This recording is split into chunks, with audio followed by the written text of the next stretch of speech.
Make your voices be heard. Call us, text us. Kaieteur Radio 99.1, 99.5 FM. The Wake Up Guyana Show. Let December 2020 be one to remember.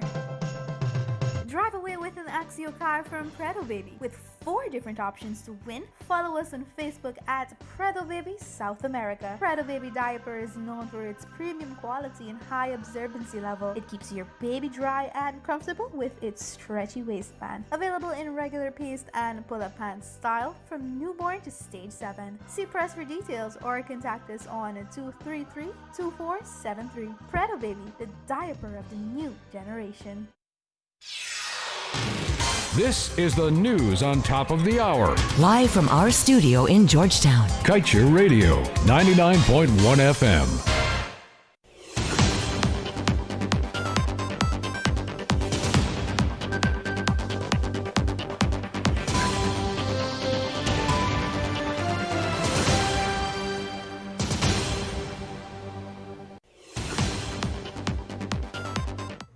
A pleasant good afternoon to you. Welcome to this, your news at noon, right here on Kaieteur Radio 99.1 and 99.5 FM.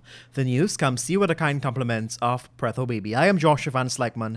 Thank you for joining us. Before we bring to you your headlines we're tracking today, let's bring to you today's front page comment titled, How was one foreign company given 30 fishing licenses, Mr. Ramjatan?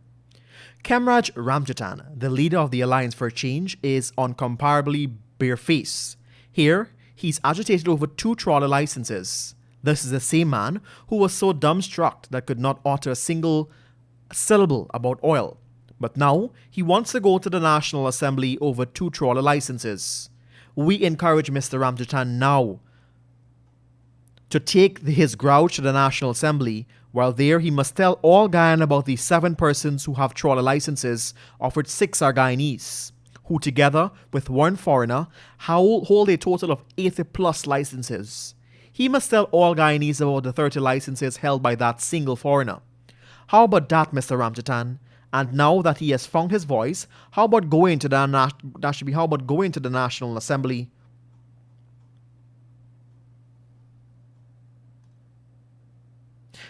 And talk about the secret deals and the APNU AFC's stubborn refusal to renegotiate the corruption and criminal clauses in those deals. How about that, Mr. Ramjatan? Now that silence has been broken over 2 trawler licenses, why not work up a range over potentially hundreds of billions of US dollars lost or given away in secret in partnership with ExxonMobil by the PPPC and the APNU AFC? After speaking of Exxon, tell the National Assembly and the Guyanese people, Mr. Ramjatan, how the fishing catch near the Exxon oil rigs have been affected by oil operations. Speak up and speak out, Mr. Ramjatan. And now for the top stories we're tracking today for December 10th, 2020. Petrobras uses Guyana to pressure Brazil into granting permits. Poor Law Commission established to review list of 12,000 in public assistance. And no EIA required for waste treatment plant at Friendship, according to the EPA. And the 19-year-old is the first locally trained and certified helicopter pilot. And government to name and shame non-compliant security firms, according to Minister Hamilton. Get the details of these stories and much more when the news returns.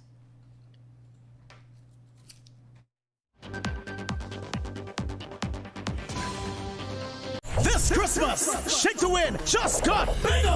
Now when you purchase our new bigger Digital Prime bundle and Shake to Win, you can choose your prize and share it with someone you love. So, shake more and share more! Share more daily prizes and guaranteed wins every Saturday. You can win laptops, cash, smartphones, credit, data, and so much more. Shake more, share more. Activate a Digital Prime bundle in the My Digital app and Shake to Win this Christmas. Right now, children are at an increased risk of sexual abuse, and the perpetrator can be nearer than you think. So stay alert and be aware. Be aware of your neighbors. Be aware of your friends. Be aware of the people you have in your home. Do not become complacent. Protect children now. You can make a report to the police or call the CPA hotline on 2270979. A message from the Child Care and Protection Agency, Ministry of Human Services and Social Security, and UNICEF. Welcome back. Thank you for joining us. Brazilian state-owned company Petrobras appears to be using Guyana's petroleum regulatory system to pressure Brazil's regulators into granting environmental permits quickly. S&P Global, a global business analysis and information firm, said that the CEO of Petrobras, Robert Castelo Branco, pointed to Guyana as a likely business destination for the company. Branco reportedly registered his unease that Brazil is taking too long to grant environmental permits to drill in Brazil's basin. S&P said that the area Petrobras is eager to drill in could see similar success as ExxonMobil has found in Guyana's Stabroek Block. There, Exxon has made 18 discoveries started in 2015 and has received government approval for the third field development plan in a very short time. The Ministry of Human Services and Social Security has installed a Poor Law Commission as part of the ministry's effort to review the list of persons who depend on public assistance. Board member for the Poor Law Commission, which oversees public assistance for the vulnerable, will be reviewing the existing list to ensure that the most in need individuals benefit from the relief program. There are currently 12,000 persons on public assistance list. The list will be reviewed to ensure the process is not exploited and the most vulnerable are given the assistance they so badly need. The EPA has discovered via a public notice that no environmental impact assessment is required for the construction and operation of a waste treatment facility for mud sludge generated from activities in the oil and gas sector. That proposed project is expected to be constructed by Environmental Waste Management Service Guyana Incorporated at Plantation Friendship, East Bank, Demerara. The EPA is still allowing the general public a 30-day period to lodge any objections or concerns about the project. Appeals and objections can be submitted to the Environmental Assessment Board at the EPA's Sophia, Georgetown office.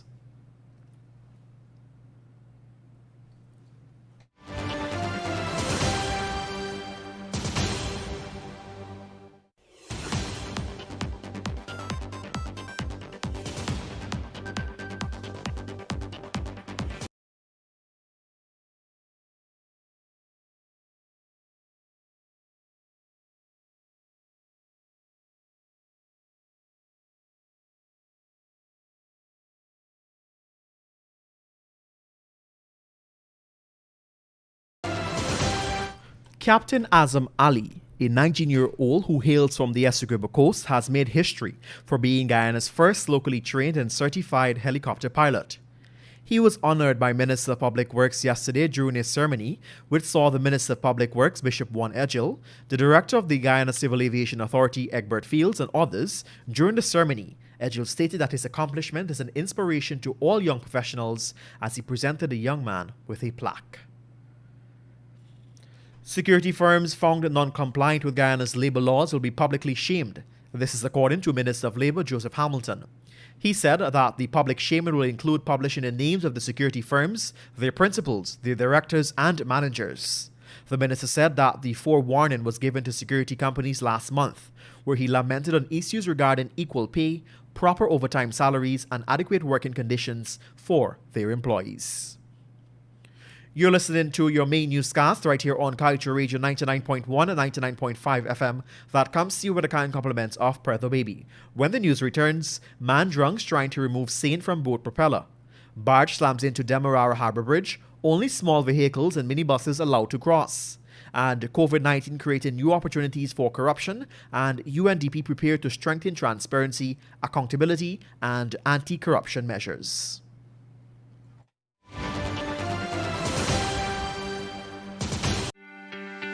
This is GHK Lal inviting you to join me weekdays from Monday to Friday on the National Outlook for commentary on a range of issues. Immediately after the 12 noon and 7 p.m. newscasts on Kaieteur Radio at 99.1 FM and 99.5 FM. Looking forward to you sharing in the conversation.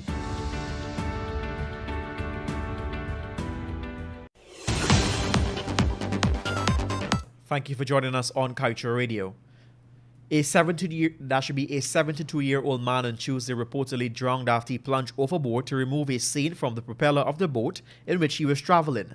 The incident reportedly happened in the Northwest District. Dead is Daniel Enrique Mendina, a Venezuelan national. According to a police report, the incident occurred at around 9:30. The matter is being investigated. A barge yesterday afternoon slammed into the Demerara Harbour Bridge, causing it to shift out of alignment. As a result of the hit, only small vehicles and minibuses are allowed to cross the bridge until the repairs to the bridge are completed. Around 17:30, the barge crashed into the high span of the bridge and consequently disrupted the smooth flow of traffic for persons seeking to cross the bridge and those traveling along the east and west bank of Demerara. Just last year, a tug and barge had slammed into the bridge and the owner was ordered to pay $100 million to the government to repair the damages structured. As the devastating socio-economic consequences of the COVID-19 pandemic continues to send ripples worldwide, the virus is creating new opportunities to exploit weak oversight and inadequate transparency, diverting funds away from the people in their hours of greatest need. This is according to the United Nations Development Programme (UNDP). The UNDP said that every year an estimated $2.6 trillion is lost to corruption globally. At least $500 billion is shipped off due to corruption in the health sector. The body said that in 170 countries, it is supporting governments that should integrate transparency, accountability, and anti-corruption in both response and recovery priorities. The Guyana Bauxite and General Workers Union yesterday called on the government to start arbitration with Russia-controlled bauxite company of Guyana Incorporated Limited. The union referred to the 2009 sacking of 57 workers after they participated in a strike for better working conditions. The firing has angered Guyanese, but little actions were taken by consecutive governments to bring closure. It was pointed out that successive governments had ignored the plight of the bauxite workers. And finally, at this time, it's time for your COVID-19 update. The Ministry of Health yesterday reported that of the 32 newly recovered COVID-19 cases, Region 6 accounted for 17 of them. Region 2 and Region 8 recorded 1 new case each, while Region 3 recorded 2 and Region 4 11. The newly recorded cases have increased the total number of confirmed cases to 5,732. 5 persons are in the COVID-19 ICU at the Liliendahl Infectious Disease Hospital. 32 are in institutional quarantine, 47 are in institutional isolation, and 638 are in approved home isolation. The COVID-19 death toll remains at 154, while 4,888 persons have recovered. Additionally, 328,782 persons have so far been tested for the virus. And coming from CNN, the U.S. have averaged more than 200,000 new coronavirus cases as day over the past week, while record numbers of people are hospitalized within the virus. The White House aims to have a COVID-19 vaccine administered to the vulnerable persons within 96 hours of an emergency use authorization, as top officials said. And Canada granted emergency approval for the vaccine after health officials determined it met its safety and quality requirements. And with that, we've come to the end of your main newscast right here on Kaieteur Radio. Let's remind you that you can get the full details of these stories and much more by picking up a copy of the Kaieteur News at a newsstand near you, or head across to our website at kaieteurnewsonline.com. I am Joshua Van Sleckman. Thank you for joining us. The news came to you with a kind compliments of Predator Baby, and have a great remainder of your Thursday afternoon. Coming up after the break is the National Outlook with GHK Lau. Let December 2020 be one to remember. Drive away with an Axio car from Predator Baby with 4 different options to win. Follow us on Facebook at Predator Baby South America. Predator Baby diaper is known for its premium quality and high absorbency level. It keeps your baby dry and comfortable with its stretchy waistband. Available in regular paste and pull-up pants style from newborn to stage 7. See press for details or contact us on 233-2473. Predator Baby, the diaper of the new generation. Want value for your advertising dollar? Then place your ads on Kaieteur Radio's newscasts. Streamed live on 6 different mediums, reaching hundreds of thousands. Advertise today and watch your dollar grow. Call us on 225-8465 or 226-8210 today.